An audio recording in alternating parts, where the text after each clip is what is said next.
Josué capítulo 24, verso 15, nosso texto base, que diz o seguinte: mas se vocês não querem ser servos do Senhor, decidam hoje a quem vão servir. Resolvam se vão servir os deuses que os seus antepassados adoravam na terra da Mesopotâmia, ou os deuses dos amorreus, na terra de quem vocês estão morando agora. Porém eu e a minha família serviremos a Deus, o Senhor. Amém? Feche teus olhos. Agradeça a Deus por esse dia, pela chuva, pelo frio, por tudo e todas as coisas que você tem recebido do Senhor e que em nome de Jesus você vai receber. Permita que a palavra do Senhor faça parte da tua vida, do teu coração, ser transformado, fortalecido, exortado, consolado. Pai querido, nós somos gratos por essa noite, por esse tempo, por cada vida, cada família que aqui está. Que o teu nome seja glorificado. Visita nossa mente, o nosso coração, nossas ansiedades, nossas angústias, amargura, e transforma tudo isso em alegria, em restauração, em livramento, em provisão. O Senhor conhece as nossas necessidades e que nessa noite, nesse momento, o Senhor possa vir de encontro a cada uma delas. E que acima de tudo possamos ser saciados pela fonte de água viva que é o Senhor Jesus Cristo. Então que eu possa ser o canal do Senhor nessa noite, para que a água viva, a fonte de vida eterna, fonte de luz, de salvação, o nosso Senhor e Salvador Jesus Cristo, venha ministrar sobre cada vida, cada família que aqui está. E que em nome de Jesus, não venhamos a sair daqui como chegamos, mas possamos sair transformados, prontos para fazer a tua vontade e teu querer, para ser luz, para ser sal a esse mundo, Pai. Em nome de Cristo Jesus, repreende todo mal, tudo aquilo que vai contra o Senhor, contra a tua palavra, toda a fortaleza na mente venha ser caída agora, para que a tua palavra venha trazer vida e vida em abundância, Pai. Em nome de Jesus. Amém. Estamos então meditando sobre família, que é um projeto de Deus, instituição de Deus. E pensando nesse texto de Josué, a minha família ela é o altar de Deus, e isso é uma questão de decisão, porém também é uma questão de trabalhar, de desenvolver, de cooperar no agir do Senhor através da palavra dele, para que realmente a minha família venha a estar no altar de Deus. Amém? A primeira pergunta que eu quero deixar a você nessa noite é o quanto é que você está disposto a trabalhar pela tua família.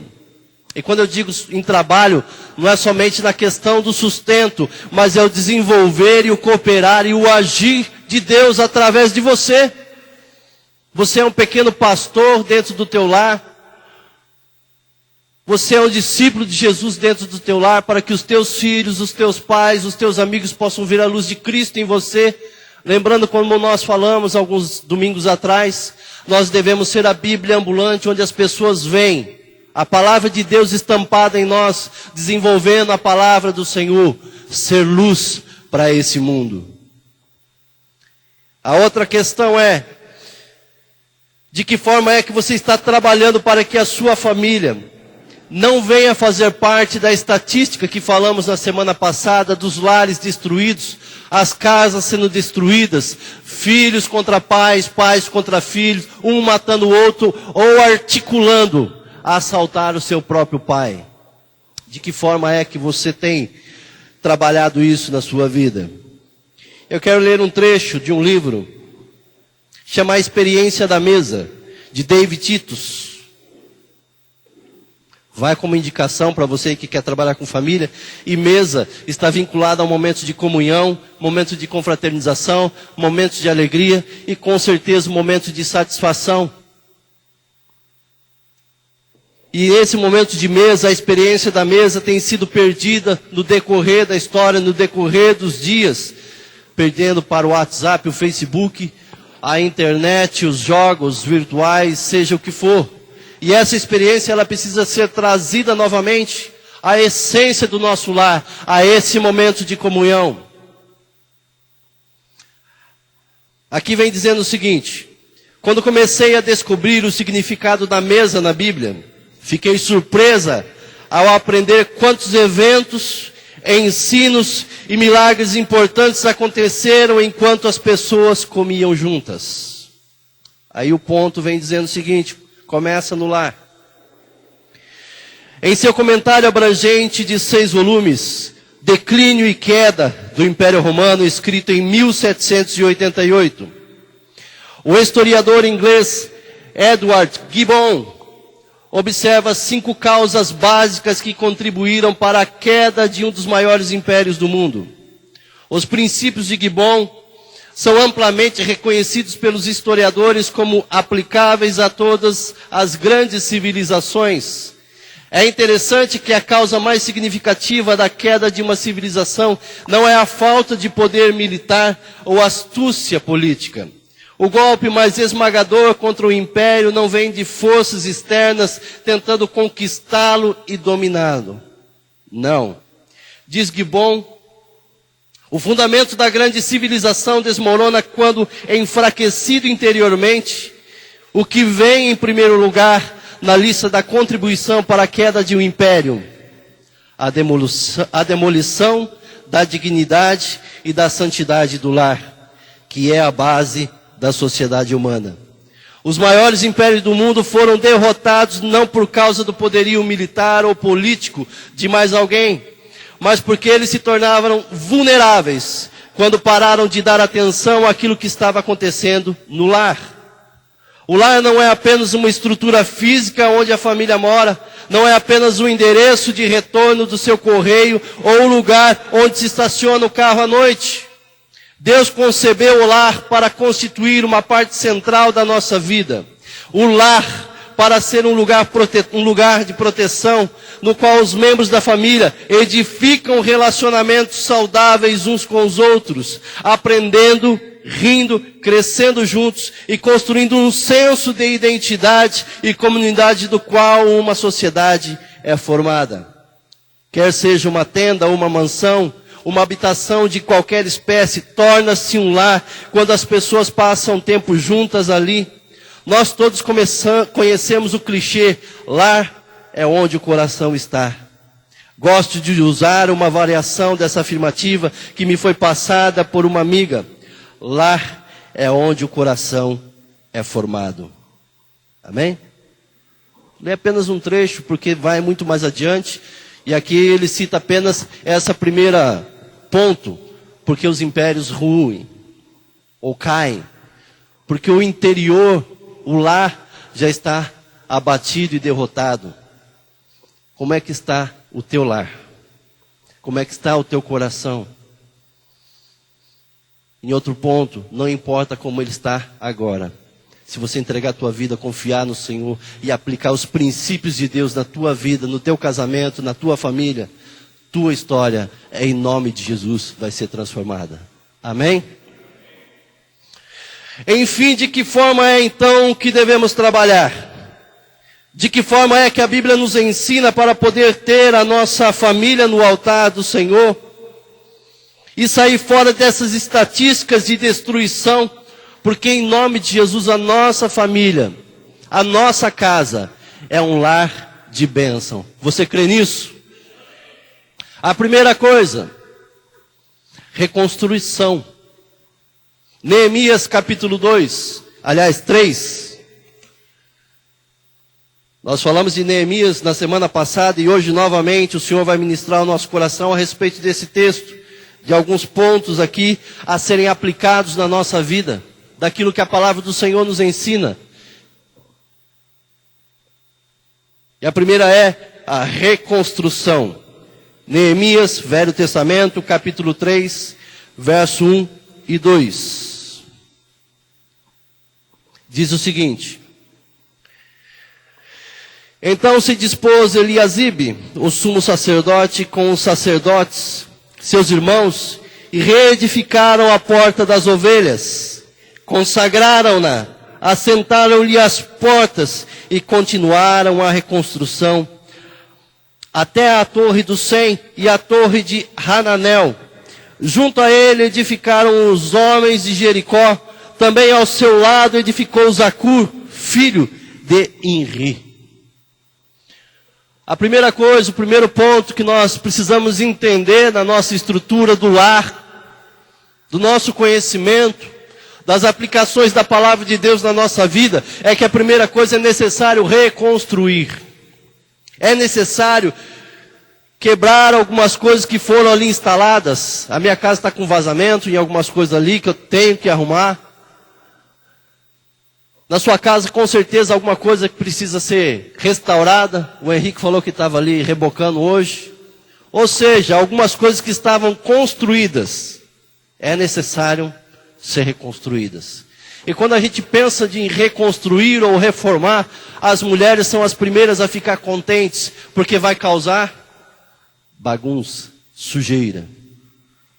Mas muitas vezes na nossa vida, no nosso casamento, na nossa família, é necessário desconstruir algumas coisas para que novamente seja reconstruído e que em nome de Jesus seja reconstruído da forma que Deus quer. Amém? A reconstrução no dicionário bíblico traz como reedificar, é reconstruir ou estabelecer. E o texto aqui vem dizendo que também eles consagraram, e no hebraico quer dizer kadesh ou kadosh, que é santificar, preparar, dedicar e separar. De que forma é que você tem dedicado a sua vida ao Senhor, dedicado a sua família ao Senhor e os teus filhos? Consagrado, dedicado, buscado se santificar e se separar. Esse processo de reconstrução é necessário conduzir para o alvo que é Cristo. Não é conduzi-lo para a igreja, é conduzi-lo a Cristo. Quando nós falamos em cima de Provérbios, ensina a criança no caminho em que deve andar, não quer dizer que você vai mostrar o caminho para ela e dizer assim, ó, o caminho é esse, se vira. Ensina a criança no caminho, é estando junto com ela, caminhando com ela, mostrando com ela, sendo o exemplo para que ela venha permanecer nesse caminho. A santificação é esse processo. E de que forma é que nós vamos nos santificar? João 17:17, Jesus ora e diz o seguinte: santifica-os na verdade, a tua palavra, ela é verdade. A Bíblia tem que ser a regra de fé, prática e conduta, como diz a nossa declaração doutrinária da Convenção Batista. Ser um exemplo para o teu filho, para o teu pai, para o teu cônjuge, posteriormente para todos aqueles que estão ao teu redor.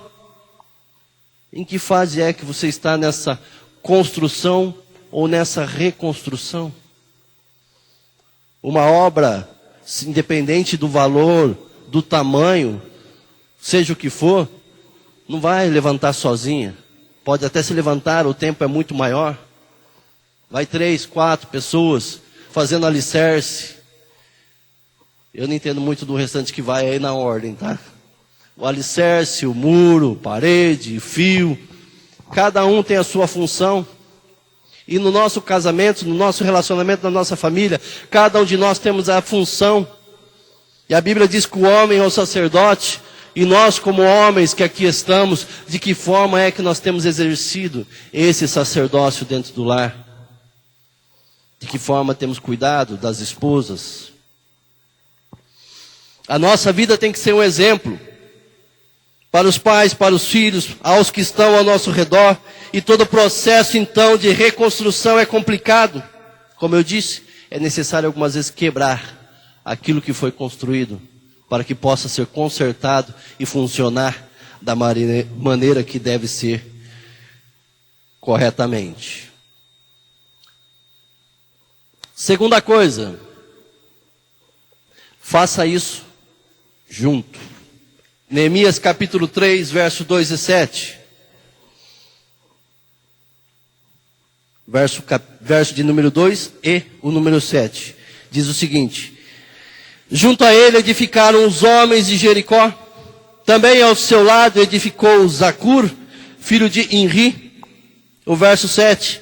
Junto deles trabalharam Melatias, Gibeonita, e Jadon, Meronita, homens de Gibeão e de Mispá, que pertenciam ao domínio do governador da além do Eufrates. De que forma a gente reconstrói, de que forma a gente vai colocar a nossa família no altar de Deus, de que forma é que nós vamos desenvolver e cooperar nisso? Trabalhando juntos. Essa foto bonita aí é de um mutirão.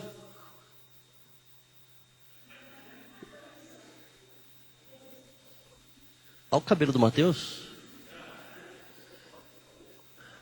Aí o Manuel, o Tiago, o Valentino supervisionando. Olha isso. Gilmar, Tiago, a Eliane, o Aguinaldo. Algumas fotos, porque não tem como levantar o templo, não tem como a gente reformar, quebramos algumas coisas para levantá-las novamente. E claro, todo o trabalho que é desenvolvido tem que parar na mesa depois, a experiência da mesa, todo mundo junto. Essa foto aí é da chácara, tá? Não tem a ver com mutirão, mas eu quis pegar essa imagem, que é da unidade. É dessa forma que nós vamos vencer, é dessa forma que nós vamos avançar, dessa forma que vamos prosseguir a cada dia em nome de Jesus. É dessa forma que a igreja tem que viver, unidos, no mesmo propósito. Claro que esse propósito aqui era que o último não colocasse a mão para ele comprar mais carta. Aí foi maldade. Mas nós precisamos olhar para nós. Essa unidade, trabalhar junto tem sido realidade, em primeiro lugar, no nosso lar, na nossa igreja. O diabo destrói relacionamentos, o diabo destrói tantas e tantas outras coisas que eu não vou ficar citando aqui. Mas nós precisamos buscar a essência do Evangelho, do amor de Cristo Jesus e mudar toda essa história. É trabalhar juntos, é desenvolver esse amor do Senhor para a nossa vida, para a nossa família, para a nossa igreja, para a nossa cidade, em nome de Jesus. E isso vai se tornar realidade. Nós não podemos fazer nada sozinho. Nós não somos ilha para viver isolados no meio do mar. Permita, em primeiro lugar, Cristo fazer parte da sua vida. Primeira coisa é entender que Jesus precisa fazer parte da nossa vida, da nossa história, da nossa família. Segundo lugar, permitir que pessoas de Deus façam parte da nossa história, como é o que acontece nesse texto. Eles tinham um propósito de reconstrução daquela cidade. Eles tinham um propósito de levantar os muros. E ali então iniciaram a etapa. Permita que pessoas de Deus caminhem contigo. Essa é a função da igreja, que em nome de Jesus sejam pessoas de Deus. Não vá desabafar com qualquer pessoa lá de fora. Aí eu confio em fulano, vou falar para ele. É de Deus? Não, falou para a pessoa errada. Mas eu conheço desde a infância. É de Deus? Não. Não é para qualquer um que a gente abre a nossa vida, o nosso coração, a nossa história, as nossas ansiedades, os nossos problemas. Pessoas que sejam de Deus, usadas pelo Espírito Santo de Deus para nos aconselhar. Um exemplo claro disso, eu fui traída, o que eu faço agora? Dá um pé, larga. Quando o Evangelho diz que não devemos fazer isso, devemos restaurar. E é isso que nós cremos e vamos trabalhar e vamos zelar e vamos pregar a respeito da restauração em Cristo Jesus. É em Cristo. A igreja só é o canal. Trabalhar junto para uma reconstrução dos muros. Envolva o teu lar nessa fase de construção, é todos juntos. Sozinho nós não vamos chegar a lugar algum. Aliás, até podemos chegar, mas juntos nós podemos chegar muito mais longe. Amém? Seja a luz no teu lar, leve vida e não morte, leve a bênção e não a maldição. Ore, conduza a tua família aos pés do Senhor. O terceiro princípio, ou a terceira coisa que precisa ser restaurada do nosso lar, é isso aqui, ó. Reconstrua as portas. Neemias capítulo 3, o verso 13 e o 15, diz o seguinte. A porta do vale reparou a Hanum, e os moradores de Zanoá edificaram-na, e lhe assentaram as portas com seus ferrolhos e trancas, e ainda 1000 côvados da muralha, até a porta do monturo. A porta do monturo reparou a Malquias, filho de Recabe, maioral do distrito de Bet-Raquerem. Ele a edificou, ele assentou as portas com seus ferrolhos e trancas. A porta da frente reparou a Salum, filho de Coozé, maioral do distrito de Mispa. Ele edificou e a cobriu, e lhe assentou as portas com seus ferrolhos e trancas, e ainda o muro do açude de Selá, junto ao jardim do rei, até os degraus que descem da cidade de Davi. Quando eu estava lendo esse texto todo, eu peguei e comecei a contar quantas vezes havia a palavra porta. Posso ter deixado passar alguma ali sem ter visto corretamente. Eu li 2, 3 vezes o texto para poder contar. E havia 18 vezes falando a respeito da reconstrução das portas. E eu fiquei pensando que isso tem a ver com a nossa vida, com o nosso lar, com a nossa igreja. Falamos das portas num contexto de proteção, e assim é na sua casa. Você não tem apenas uma porta. Você tem a porta do banheiro, a porta em nome de Jesus, que não tem só uma porta, né, gente? A porta do banheiro, a porta do quarto, a porta da cozinha, algumas vezes, a porta que sai para o quintal. Há várias portas. A porta é onde tranca a tua casa para que você possa ficar protegido ali do frio ou das circunstâncias adversas que possam vir, um assaltante, qualquer outra coisa, possa pular o muro e ali chegar. Então, o texto está falando a respeito de 18 portas a serem reconstruídas, que estavam destruídas, que estavam queimadas, e ali eles tinham que restaurá-las. Pode ser a porta do teu coração, as suas aflições, o orgulho, a mágoa. Eu não sei que tipo de porta é que Deus quer tratar no teu coração nessa noite, mas o importante é você saber que a porta precisa ser reconstruída. Aquilo que foi queimado, aquilo que foi arrancado, em nome de Jesus, Ele vai restaurar nessa noite. Quando nós pensamos em porta, imaginamos porta de madeira. Nada melhor do que o carpinteiro Jesus, o artesão Jesus, restaurar essa porta. E Ele vai fazer isso em nome de Jesus, para a honra e glória do nome dEle. Deus quer trabalhar, em primeiro lugar, no nosso interior. Quer trabalhar no nosso coração, na nossa mente, reconstruindo aquilo que foi colocado, talvez que o mundo, a mídia, a rede de esgoto de televisão colocou na sua cabeça. E trazer uma restauração interior. Queridos, uma coisa que é fato, e é aquilo que a gente visita, se o interior não está bom, o exterior pode estar maquiado, pode ter feito plástica, pode ter feito ou fazer qualquer coisa que vai continuar ruim. Jesus veio trazer vida, paz e alegria no Espírito Santo, e Ele quer tratar essa porta da nossa vida. Mas quando nós olhamos no Novo Testamento, o livro de Apocalipse, uma das cartas à igreja: eis que estou à porta e bato. Se ouvir a minha voz, entrarei e cearei contigo. Isso é preocupante, muito preocupante, como nós falamos na EBD outro dia. Porque se a carta estava destinada a uma das igrejas, ele estava falando para os crentes. Falando para nós, que declaramos ser servos de Jesus, discípulos de Jesus. E a questão é, Jesus está dentro de você, ou Ele está batendo na porta? Porque Ele quer entrar, Ele quer cear contigo. João 10:10 diz que o diabo veio matar, roubar e destruir. Ele é salteador, ele é ladrão, ele arromba, ele não pede permissão, mas Jesus é educado e Ele bate no teu coração.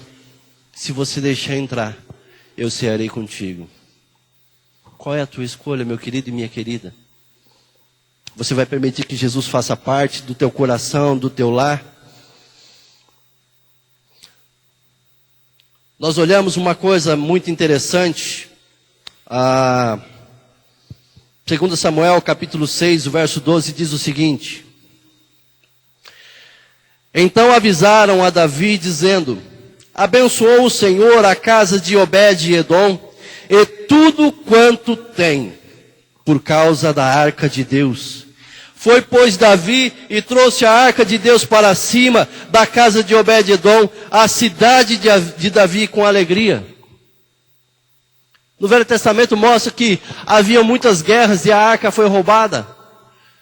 E durante um tempo, um período ali, se não me engano, de 3 meses, essa arca, que representava a presença de Deus, ficou na casa desse homem chamado Obed-edom. E o texto diz que em tudo, Deus abençoou. Claro que quando a gente fala em tudo, já pensa no dinheiro, já pensa na prosperidade. Mas aqui nós temos que pensar a respeito dos filhos, a respeito da ação de Deus naquele lar, a respeito da alegria, da paz, do amor, de tudo isso. Porque dinheiro não traz prosperidade, como diz o mundo lá, manda trazer, isso é mentira.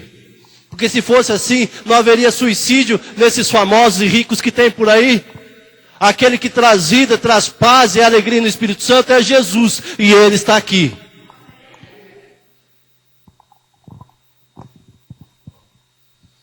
A arca de Deus representava a presença de Deus, não que Ele estava dentro daquela arca. Nós somos o templo do Espírito Santo, e Ele está batendo a tua porta, e quer habitar e fazer morada contigo. E a pergunta é, querido e querida, essa tem sido a realidade da sua vida, da sua família, e para onde é que você tem conduzido a tua casa?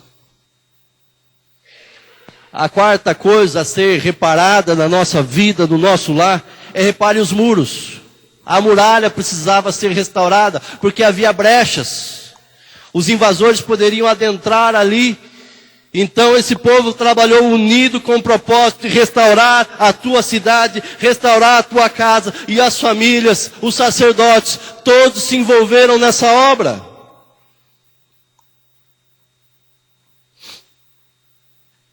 Neemias 3:13, eu li errado, acho que o texto anterior, diz o seguinte: a porta do vale reparou Hanum, que é o texto que eu li anteriormente. Falamos das portas de proteção do nosso interior. E nesse texto aqui está falando a respeito dos muros, que precisam ser restaurados. Nós temos a proteção interna do nosso lar, mas a externa é o muro, onde o ladrão pode sim pular por aí, de acordo com a altura do muro. Como a minha casa, o ano retrasado, foi assaltada, pulou o portão porque abaixo não havia nenhuma outra proteção. Ele invadiu por trás da casa que ninguém viu e arrombou a janela. E assim, muitas vezes, por um descuido nosso, nós estávamos aqui na igreja à tarde. Estamos sujeitos às adversidades, mas as brechas, elas precisam ser fechadas. Você, sacerdote do lar, você, mulher sábia que edifica teu lar, é tempo de trabalhar ambos juntos, com o mesmo propósito. Sozinho, como eu falei, você pode chegar a algum lugar, mas juntos vocês vão chegar muito mais longe, com toda certeza. É tempo de edificar, fortificar e restaurar o teu lar no Senhor. Falamos dessas portas de proteção do nosso interior, agora é necessário falar da exterior, daquilo que está por fora. A Bíblia diz que o coração alegre aformoseia o rosto, e é por isso que eu sou bonito, né? Não? Lindão? Não, Lindão é o que estava aqui ontem. Lindão estava aqui ontem. Passou longe, hein? Se bem que a Valéria fez um comentário ontem. Saiu Lindão, o pastor chegou. Valeu pelo comentário. Mas enfim, o coração alegre aformoseia o rosto. Isso é necessário na nossa vida. Quando Jesus faz parte, o nosso semblante muda, transforma. Algumas vezes o cabelo cai, né, Manuel? Mas continua lindo por causa da presença de Jesus. Isso tem que ser realidade do nosso dia, lutar para isso a cada dia, ter alegria excessiva, seja o que for. Mas quando Jesus entra, é isso que deve acontecer, isso é fato. É fruto do Espírito Santo de Deus na nossa vida. Então nós devemos olhar para nós hoje.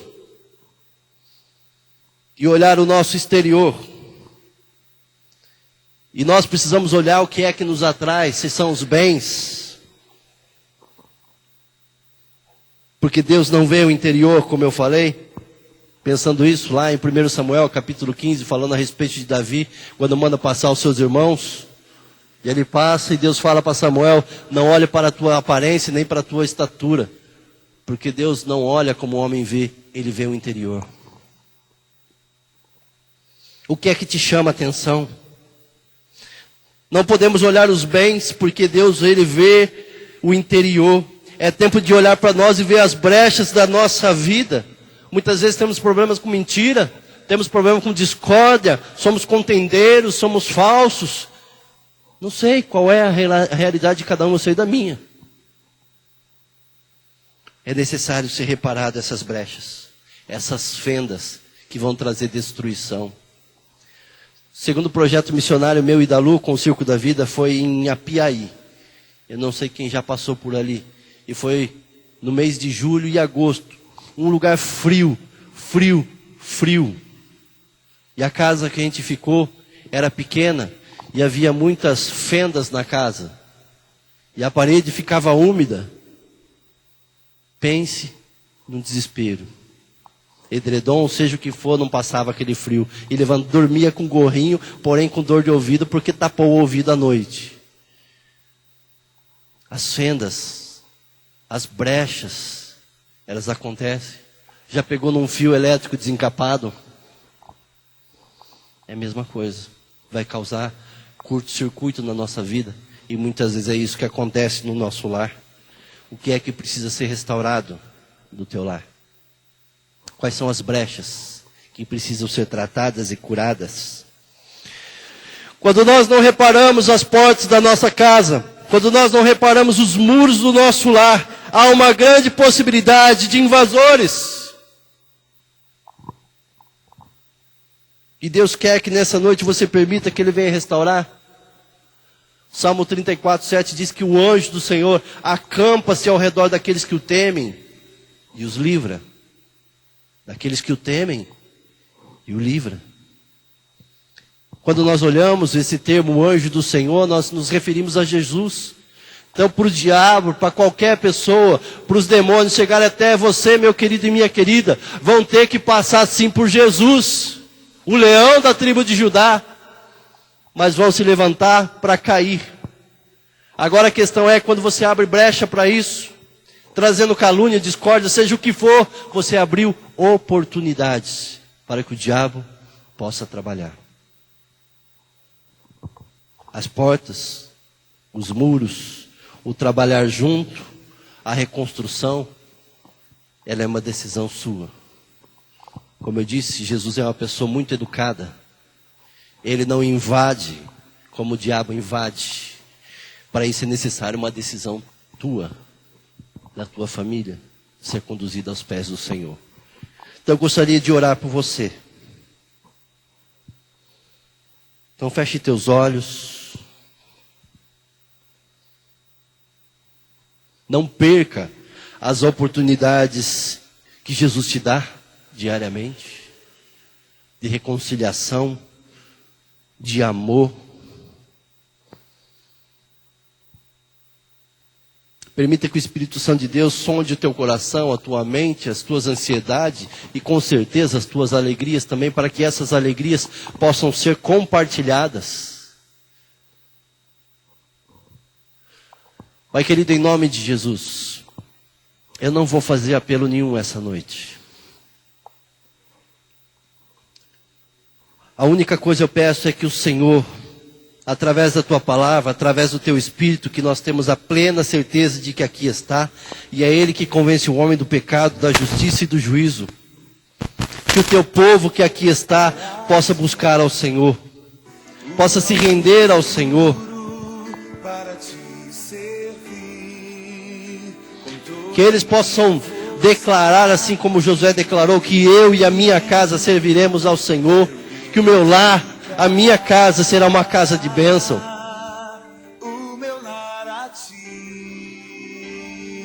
Eu e minha casa serviremos ao Senhor.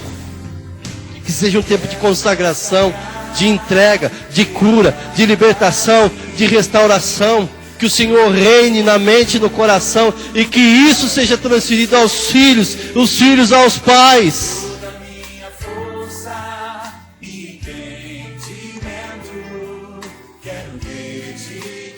que a tua igreja cumpra o propósito de falar da salvação em Cristo Jesus, de falar da cura em Cristo Jesus, de falar da libertação em Cristo Jesus, de falar do amor de Cristo Jesus, que nós possamos ser o canal, já que Jesus é a fonte de água viva, de vida eterna. E eu coloco diante do Senhor teu povo que aqui está, os filhos do Senhor, servos do Senhor, discípulos do Senhor, que eles venham viver na dependência do Senhor.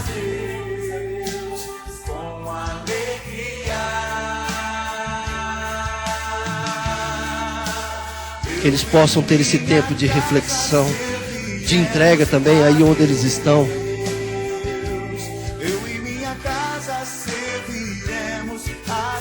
Eu entrego ao Senhor, Pai, esse culto, esse tempo, cada vida, cada palavra, cada canção, tudo foi dedicado a Ti. Por isso nós cremos e vamos pregar sobre família, vamos pregar sobre Cristo Jesus, o amor dele na cruz do Calvário, e que seja feita, Pai, a Tua vontade, em nome do Senhor Jesus. Amém e amém. Amém, igreja? Se coloque de pé. Estenda a tua mão em direção à tua casa, como um ato de fé, um ato simbólico, crendo que Deus vai entrar com providência sobre as suas necessidades. Deus querido, em nome de Jesus, obrigado por esse tempo, obrigado por cada vida, cada família que aqui está, que o nome do Senhor tenha sido glorificado. A tua palavra, ela não volta vazia, por isso nós cremos que o Senhor já está agindo. Nós cremos, Pai, que essa visão vai ser multiplicada, de fazer discípulos do Senhor, discípulos de Jesus, para a honra e glória do Teu nome. Pai querido, nós vamos falar a respeito do amor do Senhor para com a família, vamos lutar pela família, para que o Teu reino venha, Pai. Maranata, ora vem, Senhor Jesus. Pai querido, ministra no nosso coração, dá uma semana de vitória. Teus filhos aqui estendem as mãos sobre os teus lares, e nós clamamos, Pai, entra com providência, guarda, livre de todo mal, de todo tropeço, de toda seta de engano, de toda palavra de maldição. As indústrias dessa cidade, do nosso país, nós clamamos, Deus, sara a nossa nação, em nome de Jesus. A liderança dessa cidade, desse país, sara, Deus, em nome de Jesus. Sara a nossa vida, a nossa boca, para que possamos profetizar a bênção e não a maldição, Pai. Em nome do Teu Filho Jesus. Amém.